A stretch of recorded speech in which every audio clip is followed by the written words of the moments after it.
विश्व में जाने कितनी ही समस्याएं हैं और ना जाने उन समस्याओं का क्या समाधान है। जिस भारत ने अपने सबसे सुंदर और स्वर्ण काल को जिया है, उसी भारत में अब दोबारा कभी भी स्वर्ण काल आने की कोई संभावना नहीं दिख रही। इस परिस्थिति के कई कारण हैं, किंतु सबसे बड़ा और दुखद कारण यह है कि भारत की युवा वर्ग विदेशी प्रचलन की तरफ अधिक रुझान दिखा रही है। ये कहना अनुचित नहीं होगा कि युवाओं की यही दशा और दिशा रही तो आने वाले समय में भारत विश्व गुरु बने या ना बने, भारत की जनता सबसे निकम्मी जनता जरूर बन जाएगी और इसका कारण सिर्फ युवा वर्ग होगी। जिस भारत के हर सपूत किसी युग में अपना सर्वस्व देश के लिए न्यौछावर करने को तत्पर थे, उसी भारत के बच्चे या यूं कहें कपूत वैलेंटाइन डे मना रहे हैं। वैलेंटाइन डे मनाने में इतना व्यस्त हैं कि उन्हें यहाँ बेरोजगारी, भूखमरी, महंगाई आदि इत्यादि कुछ नहीं दिख रहा है। इन्हें rose day, propose day, chocolate day, teddy day, promise day, hug day, kiss day और वैलेंटाइन डे मनाना है। वो ये तक मानने को तैयार नहीं है कि ये विदेशियों द्वारा हमारी बुद्धि भ्रष्ट करने का प्रयास है, वो भी पूर्णतः सुनियोजित तरीके से। इन तमाम युवाओं को क्यों नहीं समझ आता है कि ये हमारी संस्कृति के साथ खिलवाड़ है। भारत के अतिरिक्त और कितने देश हैं जहां ये प्रेम का 7 दिवसीय त्योहार मनाया जाता है, वो भी इतने अद्भुत तरीके से। और क्या महज इसमें इन बच्चों की ही गलतियां हैं? क्या माँ बाप अपने बच्चों को बता भी रहे हैं कि हमारी संस्कृति ये 7 दिवसीय कार्यक्रम से कहीं आगे है, 7 जन्मों का त्योहार है? क्या शिक्षक वर्ग अपने छात्रों में ज्ञान का प्रवाह कर रहे हैं कि जिसे आप प्रेम समझ रहे हैं वो महज आपका आकर्षण है और समय के साथ यह आकर्षण विलुप्त हो जाएगा?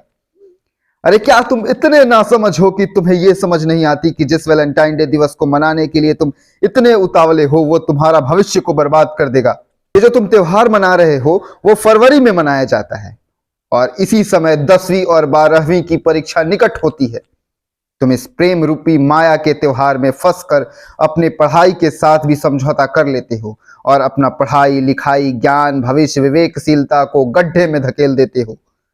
तुम्हें पता है ना कि अगर भारत को पीछे रखना है तो यहाँ के लोगों को अशिक्षित रखना होगा, विवेकहीन बनाना होगा, राष्ट्र निर्माण से लोगों का ध्यान हटाकर प्रेम, मोह माया और धन संचय और मानसिक रूप से गुलाम बनाना होगा। इन तमाम कामों के लिए कोई एक दो नहीं बल्कि लाखों कंपनियां, करोड़ों लोग और जाने कितने महान बुद्धिजीवी अपना सारा सामर्थ्य इसमें लगा रखा है। हृदय में बहुत पीड़ा होती है तमाम युवा वर्ग और तमाम भारतीयों को प्रेम त्योहार मनाते देख। जिस देश में हर दिन प्रेम का दिन माना गया हो, जिस देश के पूर्वज भगवान राम ने प्रेम की इतनी बड़ी मिसाल कायम की हो, जिस देश में कृष्ण जैसे महान पुरुष ने प्रेम का पाठ पढ़ाया, किंतु अपने कर्म से पीछे ना हटे, डटे रहें अपने कर्म पथ पर। जिस देश में महाराणा प्रताप जिसने देश प्रेम की श्रेष्ठ मिसाल पेश की हो, जिस देश में छत्रपति शिवाजी महाराज ने स्वराष्ट्र के लिए प्रेम का सर्वश्रेष्ठ उदाहरण प्रस्तुत किया, क्या तुम सब उसी महान देश के सपूत हो? क्या तुम्हें लज्जा नहीं आती देश को अनियंत्रित और निरंकुश हाथों में सौंपकर प्रेम त्योहार मनाने वालों? क्या तुम सुख से रहोगे जबकि तुम जानते हो कि भविष्य में तुम्हारे बच्चे ऐसे ही नामाकूल होंगे जिसे ना तो परिवार की फिक्र होगी और ना ही अपने देश की? क्या तुम्हें भय नहीं कि जिस प्रकार ये समाज आकर्षण प्रेम में है, पूरी समाज एक दिन आत्महत्या के चपेट में होगी और तब तुम और तुम्हारे जैसे लोग एक ही वाक्य बोलेंगे, त्राहिमाम त्राहिमाम त्राहिमाम। जय हिंद, जय भारत, अखंड भारत अमर रहे।